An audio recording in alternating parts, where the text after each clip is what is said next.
Indeed, yes, it's just gone 6 o'clock on this Wednesday afternoon. You're listening to the Old School. No, you're not listening to the Old School Fridays Jabba Show. You are listening to the Brent Health Matters panel.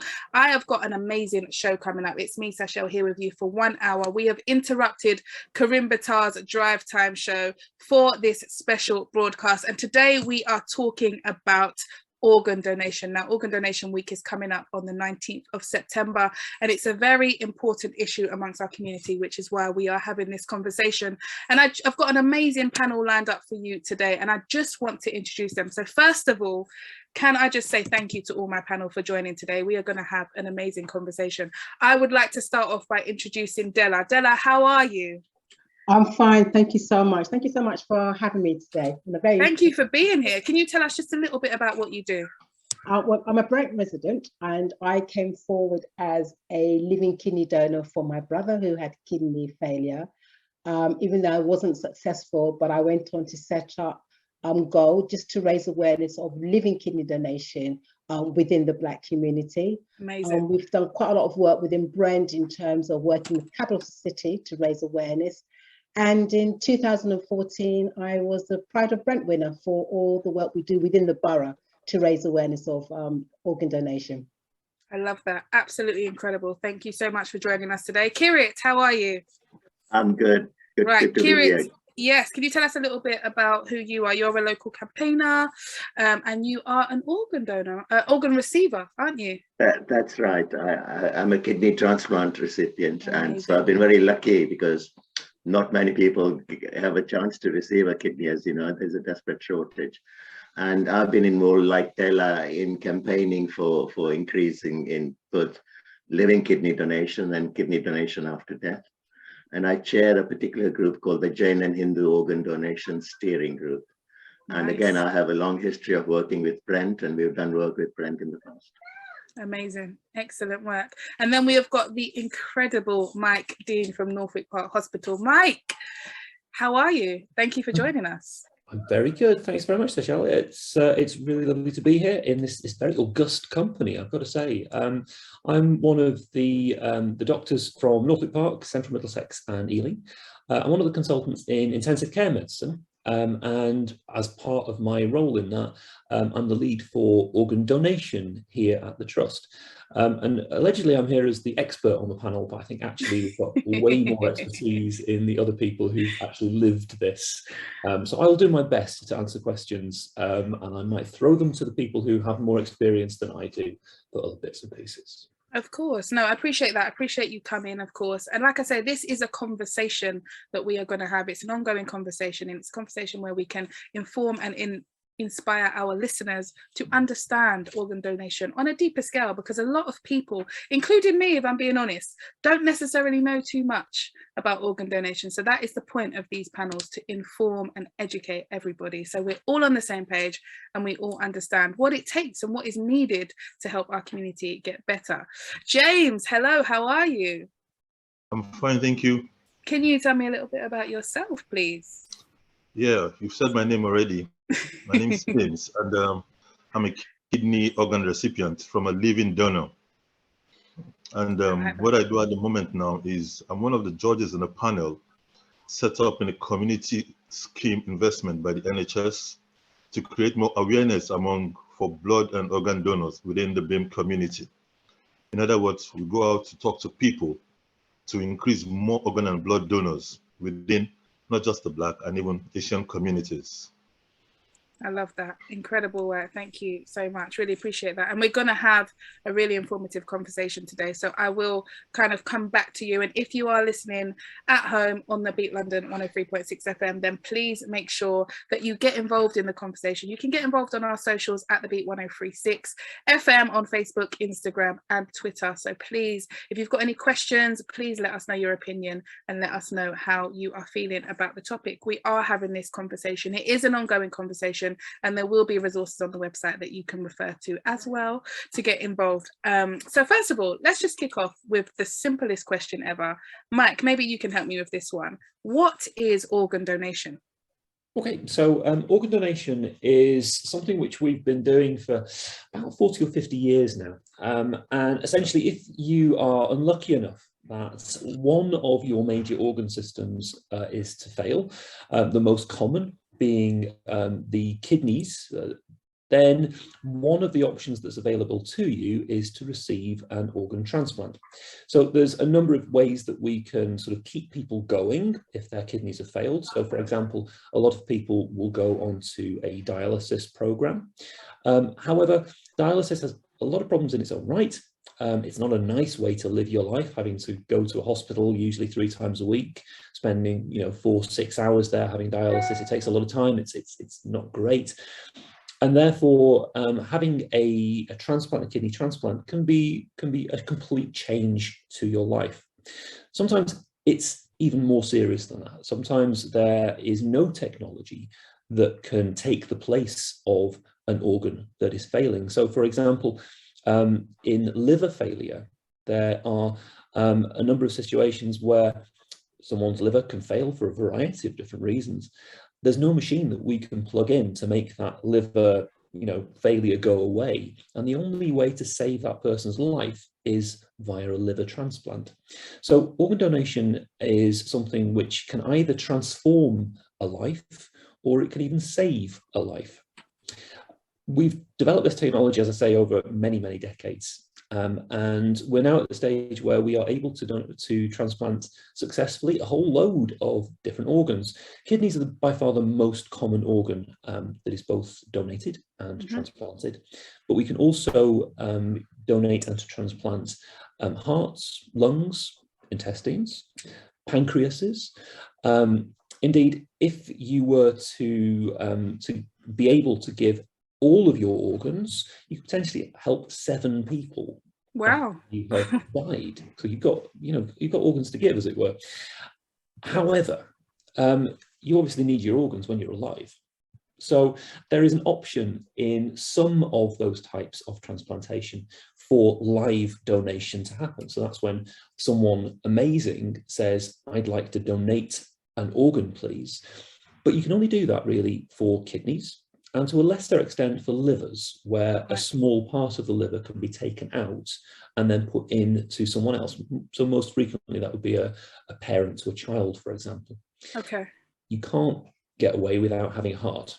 So although living transplantation is extremely important, and indeed within the Black and ethnic minority communities is actually the most common way that people donate, for the vast majority of donation, that has to proceed after death. Right. And therefore, the majority of transplants are undertaken from people who have died. Okay. Death is obviously universal, but of everyone who dies in the country, only a very small proportion of them, probably around about 1%, are in a position where organ donation is a possibility. And so it's really important that those people who are in a position to donate after death have the option of doing so.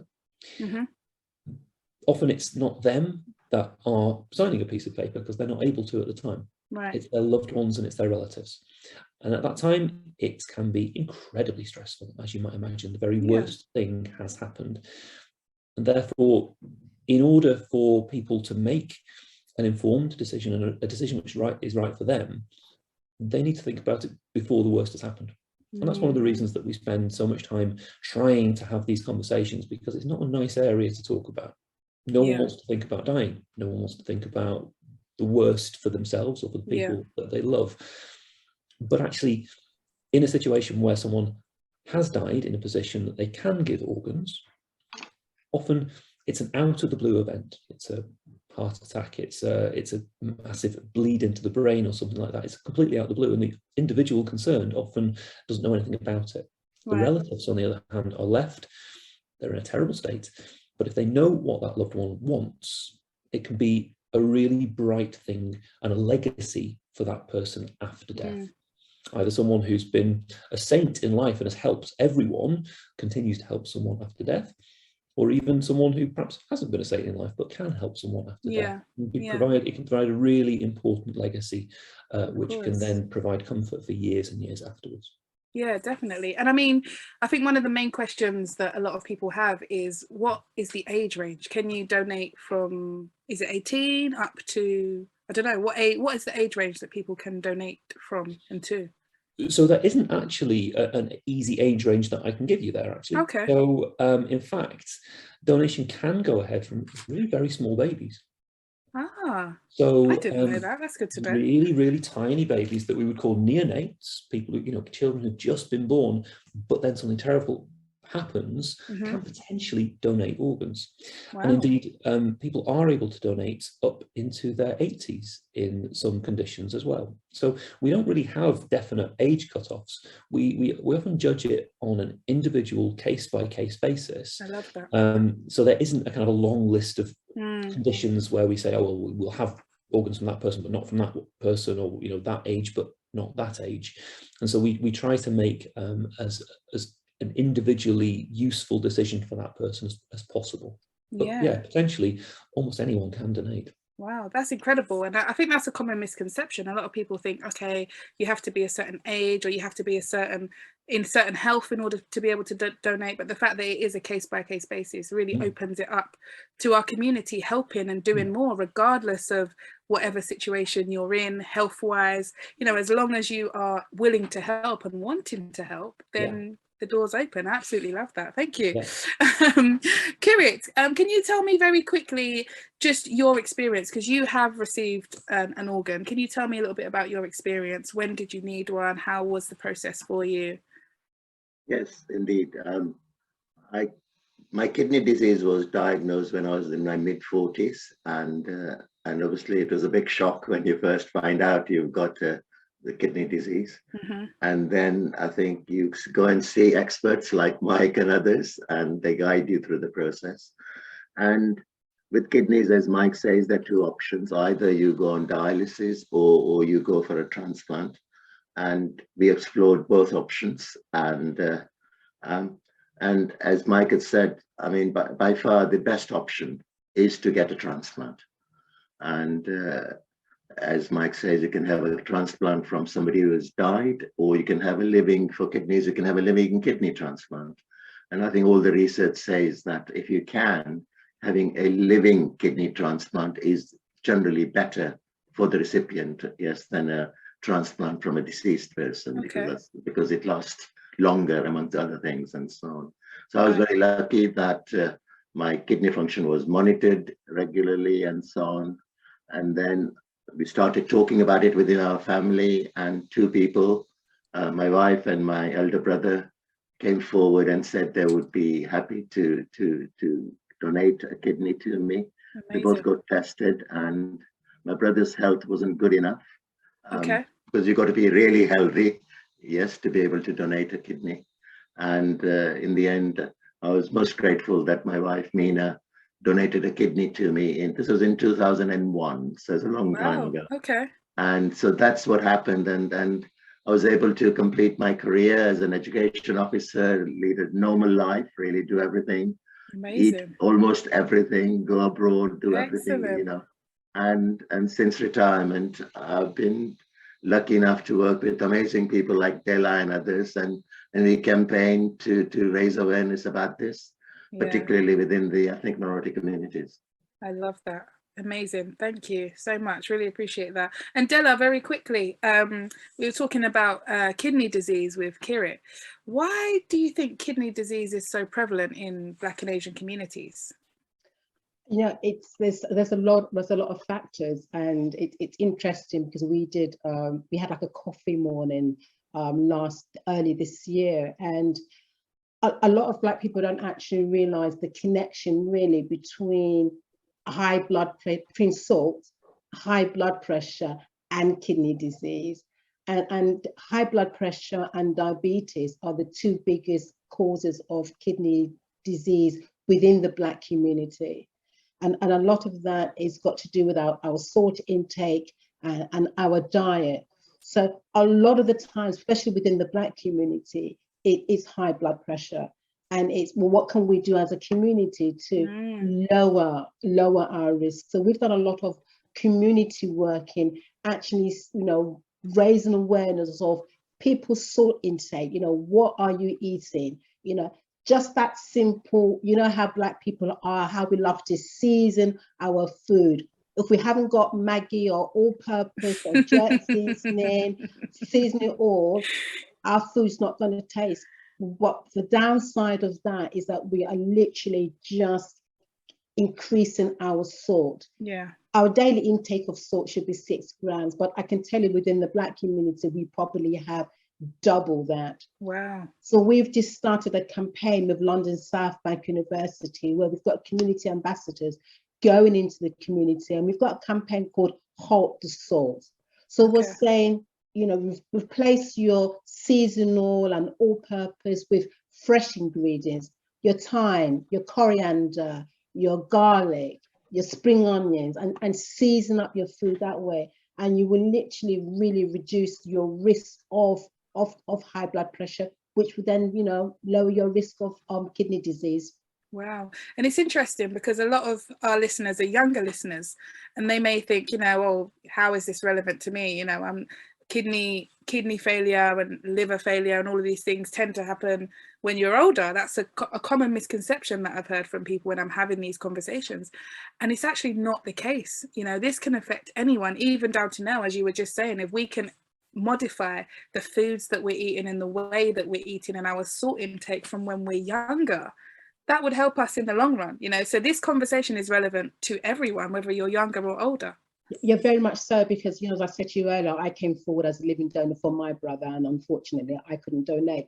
So I had 2 daughters that came forward as living donors, and they were like in their mid-20s, and one of them, her heart, when she came forward, as Kirit said, I mean, the tests that you do are just absolutely phenomenal. And that's something I think is also important. Now, you know, people like Mike don't just whip up your kidneys. You have to go through a stringent test before you can even be accepted, you know, as a suitable donor. Yes, Mike. Mike. Yeah, I was going to say, I mean, just to sort of underline that point, people who do donate a kidney actually live longer and healthier than people who don't. And do you know why that is? Yeah, it's a bit of an artifact, to be honest. It's because you have to be so healthy in order to give your kidney away. Yes. And you get so many screening tests to make sure there's nothing else wrong with you. But by the time you've passed it and you've actually given a kidney, you're really, really healthy. But yeah, it does underline the fact that you can give a kidney and live a really healthy life for a very long time. You know, the process of giving a kidney is it's not a small thing to do. It's a big operation. It hurts. It is sore. Let's not sort of underplay this. But if you do go through the process and you are one of those amazing people that say, yes, I do want to donate, then actually it's not bad for you once you've got over the operation and you're back on your feet. I love that. And again, that's what we're trying to do. I mean, what I find interesting, just building on what Della said, Mike, is she was talking about being a recipient for her brother. How do people get matched to recipients if they're donors? Is there a process that how does that work? Yeah, absolutely. So there's 2 elements to it, really. The first is to say that when you're talking about living donation, when you're talking about, you know, Della looking to donate to her brother, and that's very much sort of, you know, can one individual give it to another individual? And because you know, brothers, sisters, etc., they're genetically very, very similar, there is a high chance of a good genetic match. You know, blood types being correct. There's various sort of markers that we look for, basically, which means that you can reduce the amount of immunosuppressive drugs that you then need for that kidney to survive long term and keep on working itself. So having a good match is really important for the long-term health of that kidney and the long-term health of the patient who that kidney gets plumbed into. So when you're talking about a live related match, it's a one-to-one thing. However, there are ways around it. If, for example, you want to donate to somebody that you love, but you're not a perfect match. So what we're doing now is to do what's called link matching. Basically, we can get a group of 4 or more people together, and you can say, well, A wants to give a kidney to B, but isn't matched, but they are matched to C. So A can give to C. D has come in, who is a match to B, but not to the person that they know. And so you can do this kind of crossover matching. Right. And what's more, there's actually even a group of people out there who are called altruistic donors. And these are people who are not coming forward as the brother, the wife, the loved one. These are people who just say, I'd like to give a kidney for their own reasons. But sometimes by doing that, they can sort of prime the pump of one of these kind of, I'd like to give a kidney, but I'm not quite matched link chains, which can then go on and on and on and create this kind of circle of really, really good effects. Now, that's the sort of the living side of things. On the donating side after death, then that's very much about who needs the organ the most and which organs match best. Okay. So actually, from there, this is all done over a very, very much larger scale. This is done nationally. In fact, it's done internationally. It's done sort of with some of our near neighbours within Europe as well. Right. So essentially, if you're needing an organ, the severity of your organ failure, how sick you are, pushes you up the urgency. So you kind of float to the top of the list. And on the other side of things, when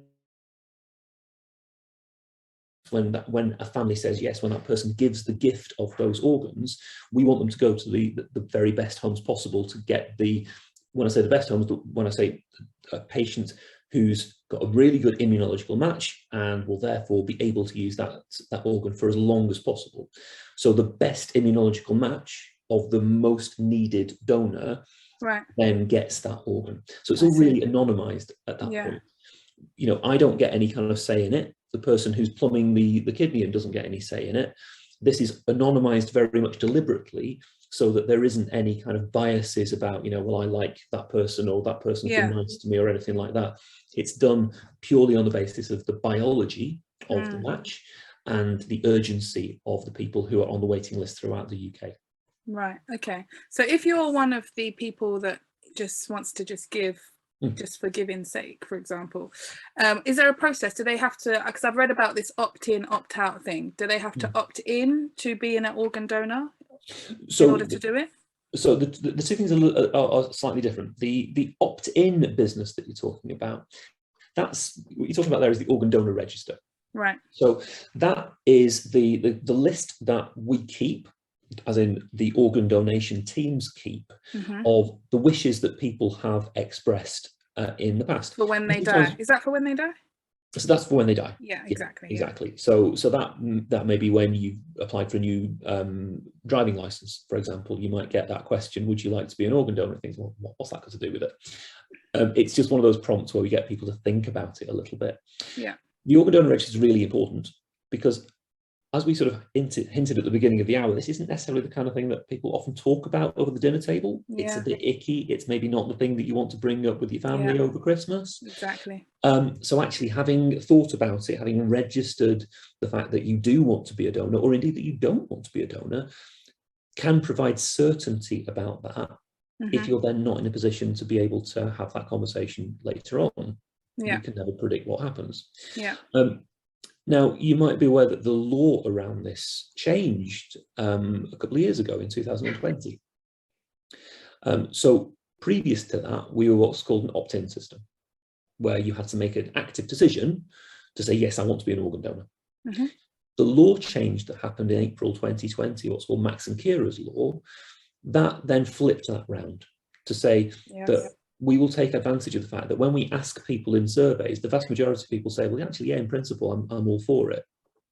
So we now have to take an active decision to opt out of the organ donor register. Having said that, you are still able to go onto the register and say, yeah, no, I really do want to be an organ donor. And if you do want to do that, then do go onto the register. It's really easy to do. It's on, if you just put in NHS blood and transplant or organ donation register to Google, you'll get through to it. But most importantly, if you do that, tell your loved ones. Yeah, of course. It's all very well you ticking a box, but you know, let people know. Exactly. Let people know. Talk about it. Have that conversation. Exactly. That's it. And that's how we make this topic less taboo and make it more approachable and more of a kind of conversation, an ongoing conversation. You know, so from my understanding, from what you said, if you don't do anything, you're automatically on the register. That's right. Yeah. Okay. That's good to know. That's good for our listeners to know. Yeah, exactly. Yes, Kirit. I mean, just following up from what Mike has said, I think the law did change, as he said, in 2020, just over 2 years ago.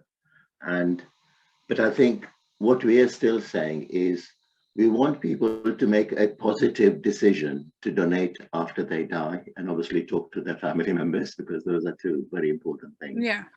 And when you look at data, and I want now talk about the ethnic minority communities particularly, that if you look at the number of people from ethnic minority communities who register to donate after death, yes. I mean, I think these are last year's figures. About 9% did that last year from ethnic minority community. So it's much lower than our total population. But you can also, because giving an organ after death, it's a gift. There's no pressure. Yeah, it is a genuine gift. There's no pressure on anyone to do that. So you can, if you wish to, you can opt out, and you can register to opt out. Yes. And one of the challenges we have is that far larger proportion of people from ethnic minority communities opt out. So if I just give you figures from last year, 51% of those who opted out last year were from ethnic minority background. Wow. So you can see that. Why do you think that is, though? Well, and that's what I think when you were talking to Della about what are the barriers here within our communities. Yes. Yeah. So the situation we have is the demand for organs within ethnic minority communities is very large. Nearly a third of the people who are waiting for an organ are from ethnic minority communities. But the supply is low.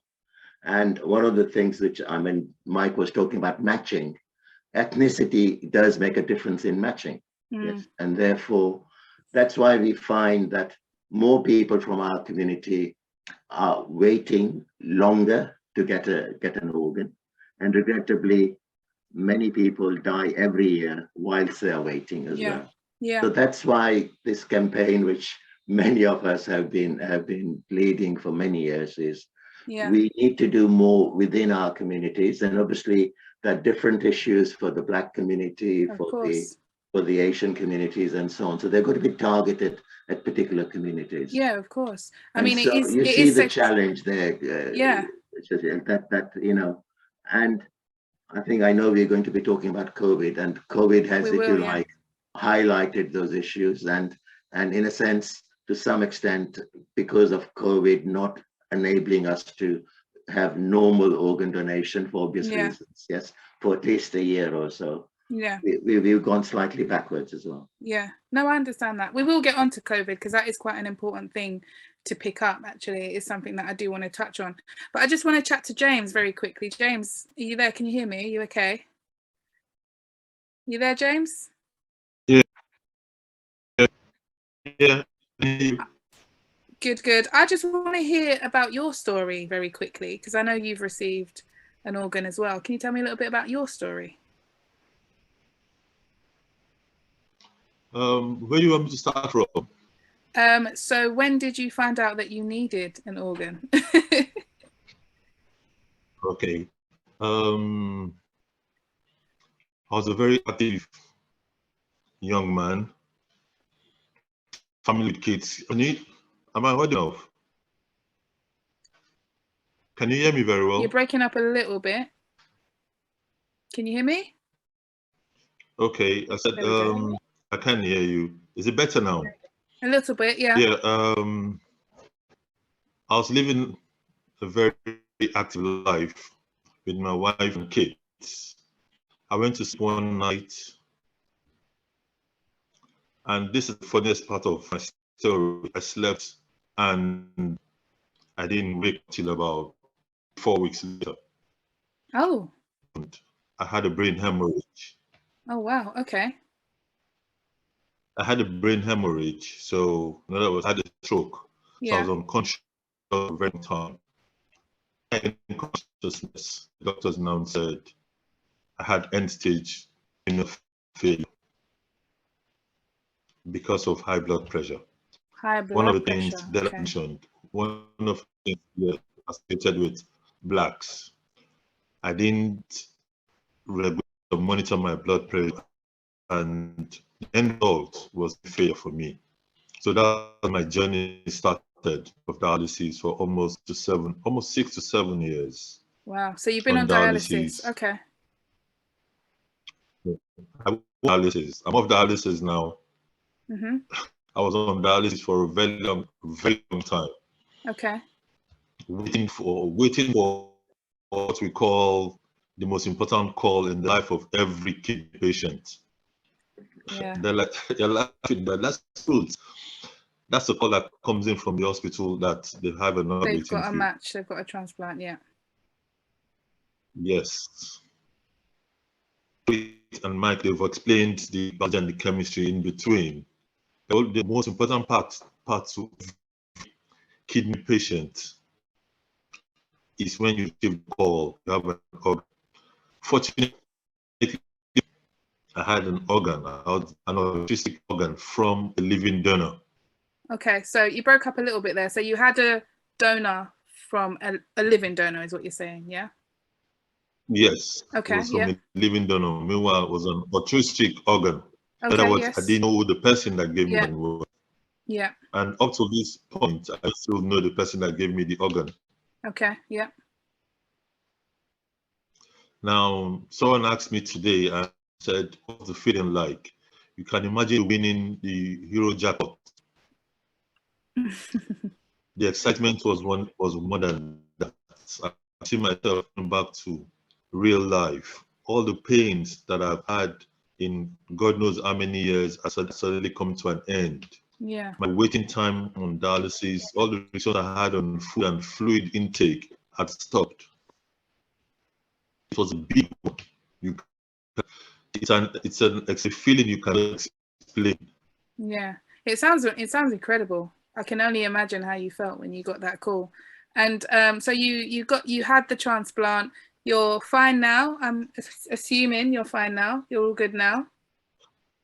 I'm very good, very good. I've gone back to my squash. I mean, after like 10 years, I had my squash game last today.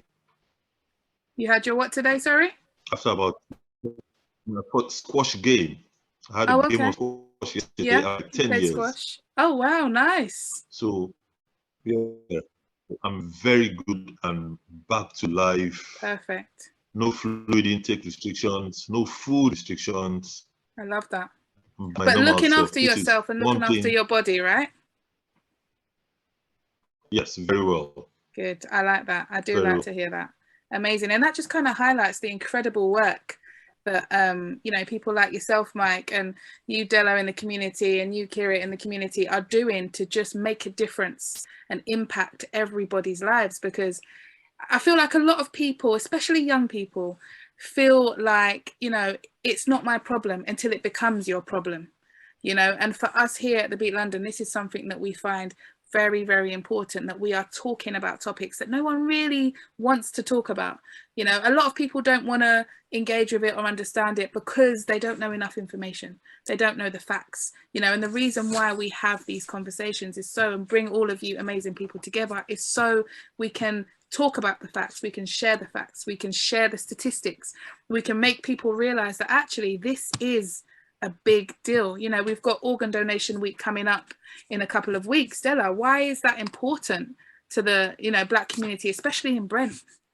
I mean, we've been talking about stats. I mean, if we just take the stats of the number of Black people within London, Black people in London make up 50% of the number of people who are on dialysis. Wow. But we only represent 13% of the population of London. So if you take those figures, that is a huge disparity. So for me, shows like this highlights the importance of why we need Black people to think about living donation or deceased donation. And somebody earlier, I think it was Mike, that tissue match is so important. So a lot of people say to me, well, why do we need to come forward? Well, we need more of you to come forward because of the tissue match, because of the blood group. As Mike said, when I came forward as a living donor for my brother, I was a 6 out of 6 tissue match and the same blood group. So if I didn't have an underlying health issue, which unfortunately is another issue that a lot of us within the Black and Asian community have, I would have been a perfect match. And that's the reason why we spend our time when we come on the radio and we raise awareness.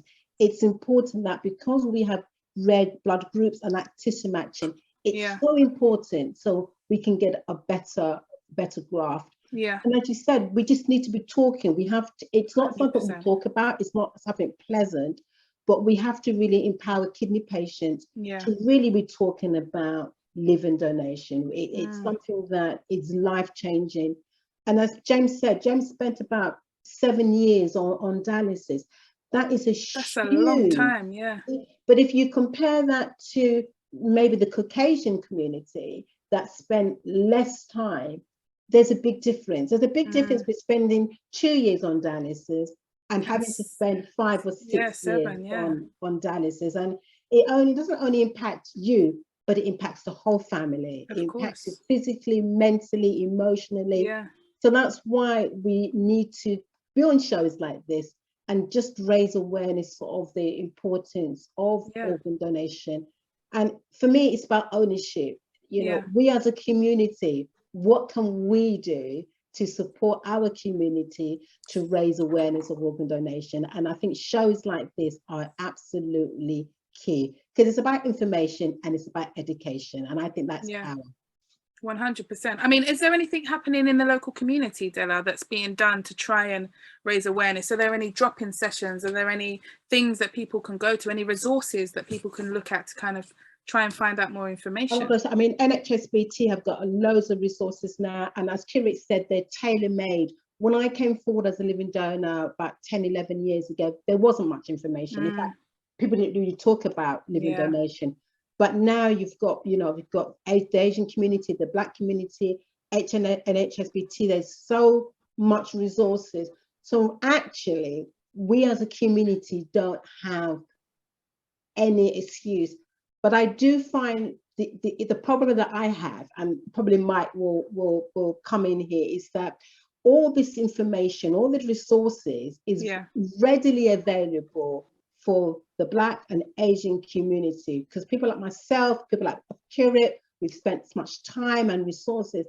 However, I do find it an inequality on behalf of clinicians that do not signpost or refer their patients to these resources that are available. I think that's an inequality there, because the information is readily available. And I think if you really want to engage with your Black and Asian patients, signpost them to these resources. And I feel sometimes that's not being done. Sorry, Mike, I just had to get that one out there. No, I completely agree. In fact, I was just going to sort of add in some figures just to underline the points that you made, if you don't mind, actually. So if you're white and you get put onto the list needing a kidney, then you're likely to stay on that list for probably about 1.5 years or so. You've got about a 35% chance of getting that life-changing call in your first year. If you're Black, you're likely to stay on that list for nearly 4 years on average. Wow. And most people will be on, well, half of people will be on for more than 4 years. So you've only got a 19% chance of getting that call on each year. So that is crazy. Is that because there are more Caucasian donors, just as a general rule? Is that because there are less people needing the donation? Is it because there's just more donors? So if you, as Kirit said, about 1/3 of the people on the organ waiting list.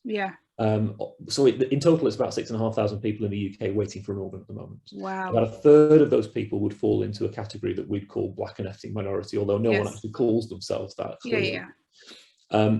But unfortunately, we've got a double-edged sword here. We've got, as we've already mentioned, a really big burden of disease, which can lead to needing an organ transplant. We've talked about high blood pressure, and I can't resist a little bit of a public health message here, because we'd like to kind of not have to have organ transplants in the first place. We would like to pick up the blood pressure before it's caused irreversible kidney damage, or before it causes a massive bleed into the brain, like James. And so actually, when you are a little bit on the younger side, before all these terrible things have been diagnosed, actually, just take a minute, just kind of, when it's a birthday, or, when you see it on the telly or something, just take a minute to kind of think, well, actually, what am I doing for my own health? Yeah.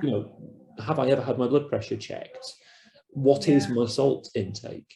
I'm not going to jump in and tell Della how to cook, but actually, there's a load of evidence to say that if your taste buds are attuned to a high salt diet from an early age, it's really difficult to then change that. Yeah.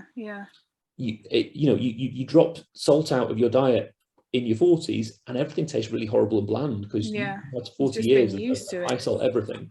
If you do it earlier in life, it's easier to do it, and you're going to get more benefit from it as well, because you're going to have less risk of high blood pressure. Now, high blood pressure is sometimes called the silent killer, and it's called a silent killer for a reason, because it does kill people. It's the biggest single thing that we can change in renal failure. It's the biggest single thing that we can change in heart attacks and heart failure, in strokes, in brain bleeds. So this is one. And how simple is it? Sorry to cut you, but how simple is it to check that? Is it just a case of going to your GP? Is it a case of doing it at home? Like, how do you just get on top of that? So if you go to you occasionally see these machines in Boots or in the local shopping centre where you can just get your blood pressure checked. And, generally speaking, you should be looking at figures around about 120/80. That's a sort of normalish sort of blood pressure for most adults. You can go to your GP, you can ask for health checks, and that's absolutely fine. You can often do it as part of a work-related health check or an insurance health check or something like this. Quite often, we find that both high blood pressure and diabetes have been around for up to 7 years on average before they are formally diagnosed. Wow. So often, someone comes forward and they've got really difficult to treat high blood pressure, and you go, have you ever had your blood pressure checked before? Oh yeah, I did think something as an insurance check, but I didn't really think about it. I was just stressed at the time because I'd moved house and I didn't really think too much about it. Take those cues, take it seriously, because our modern lifestyle, as Della said, is really good for increasing your blood pressure. We've got really good access to lots of salt, lots of fast food, lots of processed food, lots of things which are not, unprocessed fruit, veg, the kind of things that Della's telling people they need to sort of improve their intake of. These things are really important. These are the reasons that they're really important. We don't want to be donating and transplanting organs if we don't need to. We want to prevent these diseases wherever possible. I think one of the things I really want to say to our listeners who are there, and if I can give you one take-home message, as Black people, as Black women, we spend a lot of money on our nails, on our hair, and all of those things. But I would suggest to all of the listeners today, especially those who are from the Black and Asian community, invest in a blood pressure monitor. They're about £14, £15, and have one at home. If you're especially from the Black community, that for me is a piece of equipment that you need to have alongside your air fryer or your coffee machine. You have to have a high blood pressure. It can literally save your life. They're about £14. Have them at home, do it as a family, and you just do not know what those figures might just bring up. It is just so important. So if I leave you with any message, just think of investing in a blood pressure monitor, and you can just do it at home for the whole family. So valuable. Thank you. Really appreciate that, Dilla. And just very quickly, Mike, before I go to Kirit, is the NHS doing anything in particular about increasing donors or increasing the amount of people that do? I know, Della, you mentioned that there is quite a bit of information and resources, but is anything being done by the NHS practically to kind of increase this? Yeah, so I mean, unfortunately, there isn't a simple fix to this, because it's a really complicated problem. There's no single thing that everybody who has slightly different coloured skin is going to say for why wouldn't you do, why wouldn't you donate organs? Everyone is individual, everyone's different, and so because it's complicated, it means that it's complicated answer as well. Part of it is things like this. Part of it is getting people to think about this and talk about it and have a conversation. that's why you'll see adverts on the side of buses and in bus stops and on the telly. We're trying to engage people in a conversation. When the law changed, we spent millions and millions of pounds on loads and loads of advertising and a big old campaign. I remember and that, it had a great plan. But you might remember that in April 2020, there was something going on. So we got a bit distracted on that. So yes. the money had already been spent. So the adverts went out, but no one really kind of watched them. No one was out to see them on the bus stops and stuff. Yeah, exactly. no, I get that. Yeah. Okay. But yeah, I mean, just to sort of go back to just a couple of facts and figures again about the whole sort of fact that I said there was a double-edged sword, that there's a lot of people needing a transplant. There's also a lot of people who don't want to give organs as well. Yeah. So, overall, if you take absolutely everybody of every, ethnic group at all, just about 70% of families will say yes when we go to them at that time. Right. There's a big discrepancy. So just over 72% of families who are white will say yes. Okay. But just under 40%, 39.5% of Black and ethnic minorities will say yes. Oh, wow. Okay. So there's a big difference in the number. There's definitely a cultural discrepancy here, yeah. To donate. And I mean, one thing that I would sort of say, Del sort of said, get yourself a blood pressure monitor. I would ask you to sell one question. If you would be prepared to take an organ if you needed it, shouldn't you also be prepared to give an organ if that was the situation? Powerful, yeah, 100%. I get that. Thank you. Appreciate that, Mike. Kirit, did you want to add to that? Yes, I did. I think that's a very good question. And I hope all the listeners will carefully think about that, because I'm sure most people, if they needed an organ, would say, of course, I'll have one. They'll take it, yeah. But then why are we not prepared to donate one if somebody else needs it? So it's a very important question. But coming back to issues affecting ethnic minority communities, Mike is right. There is obviously a lot of work being done in terms of publicity and campaigns nationally. Yeah. But then we've been talking to NHS Blood and Transplant, that's the body which oversees this in the UK, and saying, how effective are your messages to ethnic minority community? Because these issues are not new. We've been talking about this for a very long time, and we're not making much progress. So we've come to a slightly different approach, where we say that the first thing we're saying is that the message to different ethnic minority communities have got to be different. Of course, what may work and is appropriate, say, for the Black community, yes, may not be right for, say, the Hindu community. And of course, and so that's the first message. So, how do we do that then? Yeah, because these are complex communities. So the second principle then is that let's get the right message by the right messenger, right message by the right messenger. Yeah. And who are the right messengers? The right messengers are people within the community, not somebody remote in the NHS and so on. So over the last few years, we worked with NHS Blood and Transplant, and we've set up what's called a community investment scheme. Okay. Now, what that means is that community groups, the ethnic minority community groups, can bid for small amounts of funding to promote organ donation within their community. So they take account of the context, So if I just talk about the Hindu community, which I work with mostly, the Jain and Hindu community, you have events in temples, yes, because that's where people are congregating, yes. You produce resources, culturally specific resources, which Della was talking about. And now we're moving further from that and saying, look, let's get this, because this is not an easy subject to talk about. Can we use the arts to get this message across? So we've got music videos, yes, I love that, which talk about organ donation. We've got a play on organ donation in the Hindu community. In fact, for Diwali is in November, we're having an arts competition for children talking about organ donation. Amazing. And so now, so there's lots being done, isn't there, to really so what I'm saying is, and there are about 40 funded projects like this up and down the country, yes. which Della and I have been involved in for many years. Yes, so they are taking place.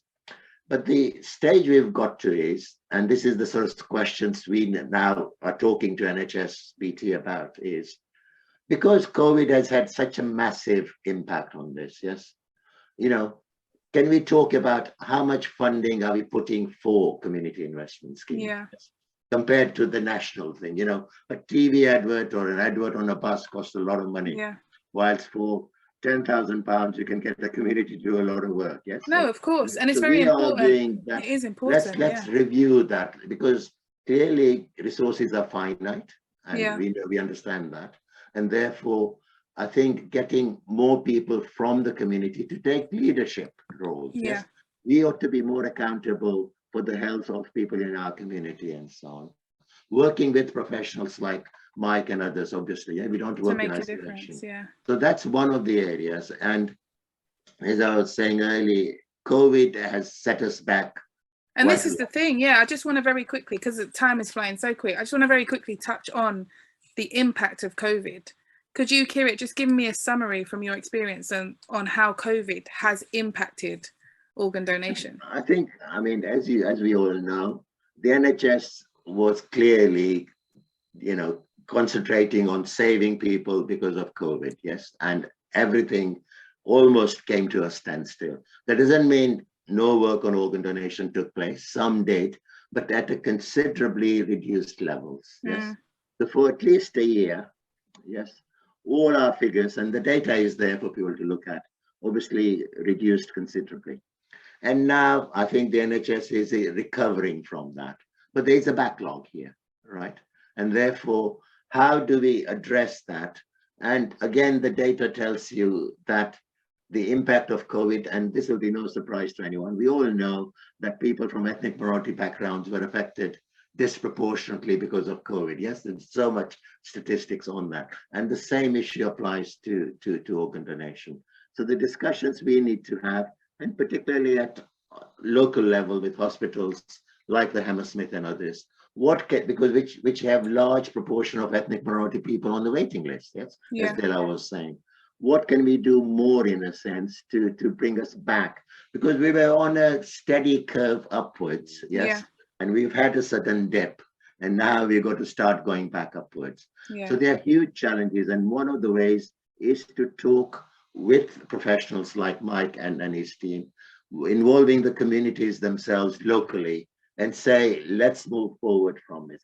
And finding innovative ways. And it's a big challenge. And I think at the moment, I think we're very much at the initial stages of that. Yeah, no, that's good. And that's all part of coming together as a community and working together and seeing how we can make a difference and actually change those statistics to being a little bit more positive. Before I get a little takeaway from each of you and a couple of resources, Mike, I just want to know quickly, there are some people that might ask, if they are organ donors, how does that impact their faith or their religion? Is there anything kind of taken into account to show that they, those things are being respected? Yeah, absolutely. So faith and religion are really important around about the time that people die. It's something which most faiths and most religions have got a lot to say about. Yes. And that's not surprising. It's a universal human thing.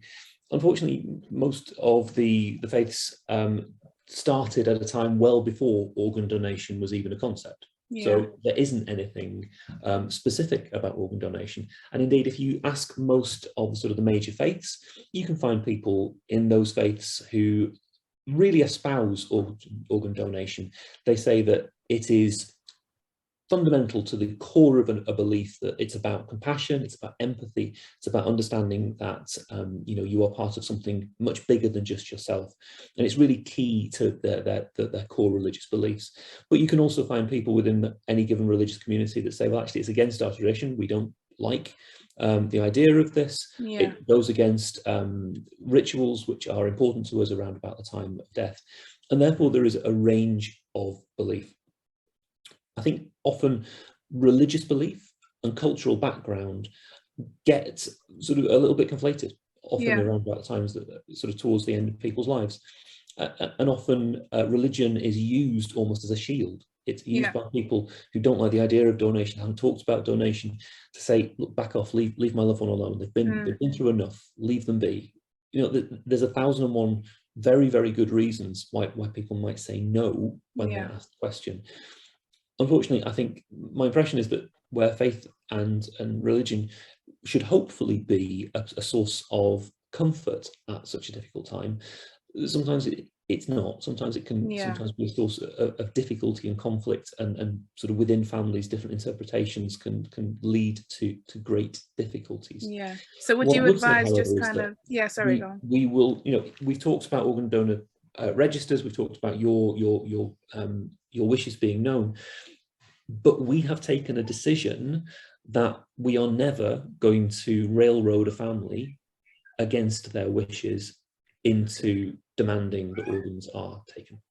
So the family do have ultimate say in this. Amazing. It's good to know. And we're not going to take someone to court just because they ticked a box saying, I'd like to donate organs, when the family are all saying, no, this is against everything that we believe in. Okay, and that's so we good to know. definitely respect wishes, which are made up of cultural and religious faiths and all the other bits that are important to people as well. Yeah, really appreciate that. We've literally got 2 minutes left. This has flown so quickly. I've still got so many questions.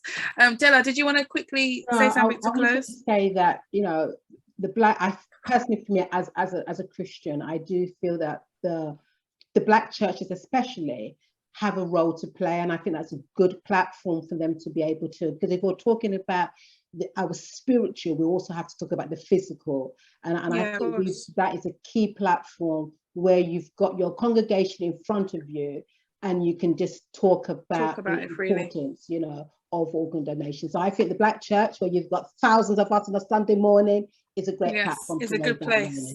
I love that. Thank you. And you've given some amazing advice, as of you, Mike, as of you, Kirit. James, thank you so much for sharing your story. I really appreciate you all coming together to have this conversation, because it's been so insightful.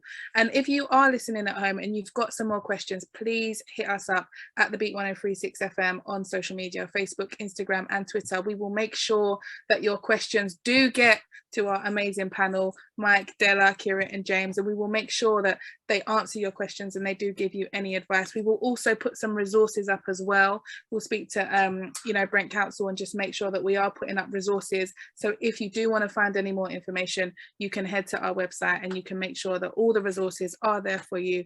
And yeah, you are really fully informed when it comes to organ donation, because it's such an important topic. But again, I just want to thank you all for joining the panel today and the conversation. It has been really insightful today. And thank you to everyone for tuning in at home. We did interrupt Karim's Drive Time show for this very important Brent Health Matters program today. This panel has been really, really good. Again, you can find it online. We will put this panel, a recording of this panel up. So if you do want to catch up, if you didn't get all of it, you can catch it. I've got Miss Bex up next with the Afrobeat show. So make sure you stick around for that until 9 o'clock. But this is The Beat London. The beat of your city right now.